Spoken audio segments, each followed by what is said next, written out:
I'm Neetha Bidway, and this is Good Revenue. Welcome. Today, we're going to do a roundup that includes Roundup, Warner Brothers, Discovery.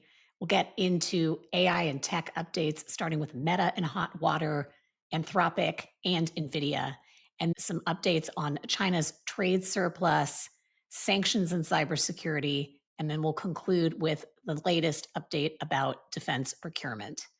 If you're new, this is a fact-based show, so you're always going to find links and resources to everything we talk about in the show notes. Hit the subscribe button if you haven't already, and let's jump right in. Roundup is a legendary and infamous weed killer. It was invented in the 70s, and it is something you'll probably see in any garden or shed anywhere in the US. Unfortunately, it's also had a checkered history of health effects, which has been litigated extensively. Back in the year 2000, a leading research journal published a paper that was ostensibly written by 3 scientists, but in reality, it had been ghostwritten by a team at Monsanto. And all of this came out in 2017 through litigation. In the intervening years, in 2015, the World Health Organization noted the health risks and carcinogenic risks from the key ingredient in Roundup. But this is something that has been widely used and widely available. In 2016, the EPA used the 2000 study as the basis for its determination that Roundup was not dangerous to human health.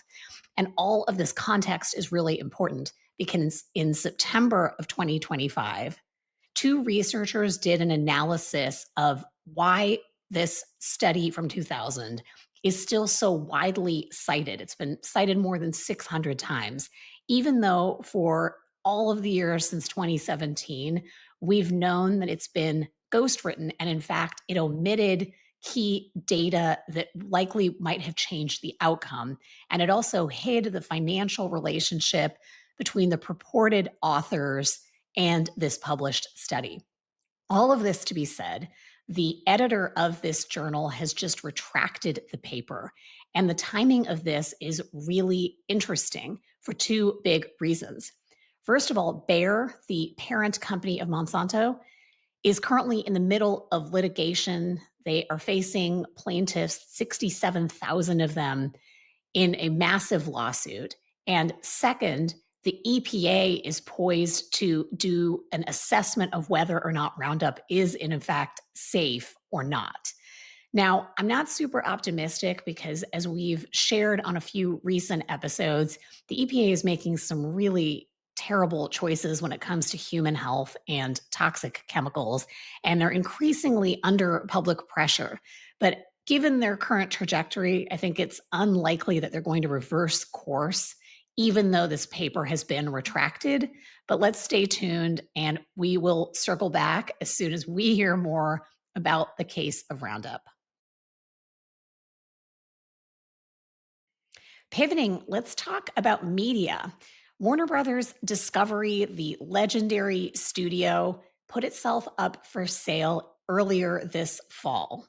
And as a result of that, there's been a big contentious bidding war between Netflix, Paramount, and the folks over at Comcast.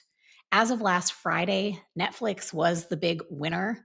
Last Friday, the boards of Warner Brothers Discovery and Netflix announced an $82.7 billion deal, approximately $27 a share for shareholders of Warner Brothers if this deal closes. And it is a combined cash and stock offer on Netflix's part. Just a few days later, Paramount decided that it wasn't done. They came back into the picture with a $108 billion deal. That's approximately $30 a share. And they went straight to shareholders. So this is getting to be a very lively fight for a prime asset. And it's coming at a time when there's a lot of change, and some might say turmoil, in media and in the entertainment sector.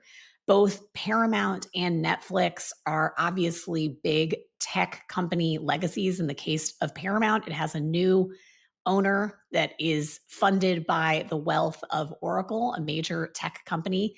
And Netflix's pedigree has been 20 years of tech taking on the more traditional powers in Hollywood. So it's been a really vibrant and some might say chaotic fight for all of these folks this fall, also including Comcast, a huge upstart in the cable business. They've had a very serious offer for this asset as well. Now, what's going to happen from now, we don't really know. The deal is expected to close sometime in the next year, but there have been reports from as high up as the president that it's not a done deal and it certainly needs to find regulatory approval. If Paramount ends up winning and the Warner Brothers Discovery shareholders take the deal, Warner Brothers has to pay $2.7 billion to Netflix. And if Netflix walks away or can't get this deal closed, Netflix will pay $5.8 billion to Warner Brothers Discovery. This content deal is enormous. And the thing I find really interesting is, in addition to the legacy media company versus tech fight, which is underpinning all of this, we're talking about a massive amount of content that would be acquired through this deal. Over 145,000 hours of programming. That's 12,500 films that Warner Brothers owns, and 150,000 television episodes. It's assets like DC Comics, Harry Potter, and the legendary HBO. It's also interesting to compare how far we've come in just a few years. Just 3 years ago, Amazon acquired MGM Studios, another historic, legendary studio, for the bargain basement price of just $8.5 billion, so approximately a tenth of what Netflix offered. And that included 4,000 films in the MGM library and approximately 17,000 episodes. So it's just a very interesting time in the media sector, and this will undoubtedly be in the news, I think, for the foreseeable future. Speaking of hot water, let's talk about Meta. They are in the middle of a number of food fights, starting with the fact that they are going to have to restrict access to their product in Australia. Australia has effectuated a ban on social media for children under the age of 16. Meta was opposed to this, and they've been fighting similar initiatives globally. It will be very interesting to see if there are more laws like this implemented around the globe based on the data. And the second issue is one that we have talked about before. Meta's teen tools are not just ineffective, they're non existent. And we will link to an episode we shared a few weeks ago that had a really interesting report if this is data you are looking at. The third issue, Meta is being sued by a consortium of US school districts. And in this lawsuit, the plaintiffs are alleging that Meta halted a 2020 internal study that showed that Facebook deactivation actually reduced teen depression and anxiety. And this litigation alleges that Meta prioritized their business over teen safety in spite of knowing all of the very serious risks. So, a lot of news and attention being directed at Meta right now, and what is or isn't reasonable in terms of the protections we should expect for children under the age of 18. Three AI updates for you today. First of all, Anthropic appears to be preparing for a $300 billion IPO in 2026. They've just hired a prominent law firm, and some of the news indicates that they have a much more successful and potentially sustainable business model in comparison with OpenAI. We talked about OpenAI and some of the data that indicates their revenue is likely significantly lower than what they've been claiming publicly, and that OpenAI's inference costs are quite a bit higher, again, versus what has been publicly reported. In the case of Anthropic, they seem to have a very efficient business model. And part of it is due to the fact that they have been using not just NVIDIA chips, but they've been using other types of chips for inference. And so, because they've got a mix of chips at their disposal, It's actually a more efficient process for them whenever In addition to this, the revenue run rate for Anthropic is said to be at $26 billion. So again, quite a bit more than OpenAI if you go with either their estimate or what was shared last week. And this is up significantly from 2024 when they had just $1 billion in revenue. And that is due to the fact that Claude is increasingly being adopted in the enterprise. Speaking of OpenAI, Nvidia's CFO says that $100 billion deal that we talked about a couple months ago has not actually been signed. And this is massive because it sure makes you wonder if and when that deal actually will be signed. Even without this commitment to OpenAI, NVIDIA has a backlog of approximately $500 billion through 2026 in terms of commitments. So, again, we're talking about astronomical amounts of money. Our third AI update. A couple months ago, the state of New York passed an AI shopping price disclosure law. And the law that New Yorkers passed a few months ago has just gone into effect in November. It requires retailers to disclose when prices are set by an algorithm. And that is first in the United States. So this is a really big issue. It has actually survived at least one court challenge. And very curious to see if other states will adopt this or if there will be additional challenges to this law as time goes on. US car dealers have the lowest confidence level ever at this point. According to Cox Automotive's index, dealer confidence is currently at 31 and profitability is at 36. That is bleak. Last week, we shared that Cox Automotive was projecting an 8% decline in auto sales for November. This new data indicates that there is record low foot traffic and weak lead flow, which is obviously not great for car dealers.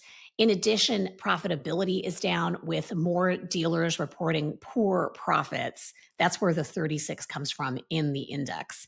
In addition, dealers now view new car sales as weaker than neutral. Neutral is 50 and dealer sentiment is at 49. It's even worse when it comes to used car sales with dealer sentiment at 42. So keep an eye on this if you're tracking autos, but we have not had much good news to share about US autos in 2025. One of the big reasons that automakers are having a really terrible 2025 is due to tariffs. But one entity that is having a fantastic 2025 due to tariffs is China. China has a record trade surplus that has exceeded $1 trillion. Yes, you heard that right. Last year, they got very close to breaking that number. And as of November 2025, they've exceeded $1 trillion. Now, this is a historic number. It exceeds even the exports from the United States after World War II when adjusted for inflation. It exceeds anything from other powerhouse exporters like Germany and Japan. China's success with export markets might be good news for China at home, but it's not great news for all of the global markets in which these goods are being dumped. And a lot of countries around the world have been responding aggressively and have indicated that they're looking towards other recourse as well. We've talked about some of this last week and in prior episodes, and we can link to that if you'd like some more reference and context. But the big challenge here is that China is unlikely to be able to curtail its exports anytime soon. And that's because domestic consumption of goods produced in China is actually pretty low. They're heavily dependent on access to global markets to shore up their economy. And as we talked about in last week's episode, their economy is seeing a slowdown. So I would expect this to remain a very contentious and sensitive topic as we head into 2026. Speaking of sensitive topics, the US has decided not to impose sanctions on China's Ministry of State Security. This agency is accused of supporting the BrickStorm malware cyber attack, which has been devastating. BrickStorm is a stealth malware cybersecurity operation. It has been underway for a very long time, and it is a stealth operation, meaning once the intruders gain access, they may not effectuate damage immediately, but they very likely will over the long run. And it's been very dangerous for the US government as well as for the tech sector. But in spite of this, the US government is choosing not to sanction the agency within China that's responsible for this. At the same time, CISA, that's the top cybersecurity entity here in the United States, they've just issued a new alert warning tech companies and others in the enterprise about the danger of BrickStorm because this continues to be a real threat in which hostile state sponsored actors are effectively taking over virtual machines and doing a lot of other serious nonsense in the enterprise that is very likely going to have long term damage for those affected. So, this remains a really, again, contentious and sensitive issue, and it doesn't appear to be resolved anytime in the near future. Our last topic is also in the area of defense. Defense procurement in the United States has been a real challenge for politicians of both parties, both in Congress, back when it had a real job that it took seriously, and in the executive branch. And the challenge is that defense procurement is very, very expensive for taxpayers, and it takes years and years, if not decades, to get anything significant built and delivered to warfighters. Now, the thing that has actually united both parties over the last couple decades is a general desire to improve procurement and acquisition. But the devil is always in the details when you're talking about hundreds of billions of dollars. The latest news, the Department of Defense is trying to expand OTA authority. This is a niche program through which the defense contracting rules can be more flexible than when the Defense Department goes through more traditional procurement rules.